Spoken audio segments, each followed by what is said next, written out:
তিব্বতী ধর্মগুরু চতুর্দশ দালাই লামাকে ভারতরত্ন সম্মানে ভূষিত করার উদ্যোগ শুরু করেছে। এই উদ্যোগ সরাসরি ভারত সরকার না নিলেও এর পিছনে বিজেপির ক্ষমতাসীন দলের নেতাদের স্পষ্ট সমর্থন রয়েছে বলে মনে করছেন বিশ্লেষকরা। উদ্যোগটি নিচ্ছে all party Indian parliamentary forum on Tibet নামে একটি সংগঠন। এই ফোরামের আহ্বায়ক বিজেপি সংসদ সদস্য সুজিত কুমার জানিয়েছেন, তারা ১০০ জন সংসদ সদস্যের স্বাক্ষর সংগ্রহের পর রাষ্ট্রপতি ও প্রধানমন্ত্রীর বরাবর আবেদন করবেন দালাই লামাকে ভারতরত্ন দেওয়ার অনুরোধ জানিয়ে। এছাড়াও তারা লোকসভা ও রাজ্যসভায় এক বিশেষ অধিবেশন ডাকার অনুরোধ করছে, যেখানে দালাই লামাকে ভাষণ দেওয়ার সুযোগ দেওয়ার প্রস্তাব তোলা হবে।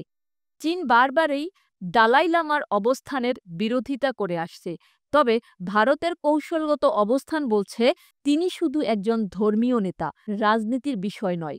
ভারতের প্রধানমন্ত্রী নরেন্দ্র মোদী সম্প্রতি তার ৯০তম জন্মদিনে শুভেচ্ছা বার্তা পাঠিয়েছেন।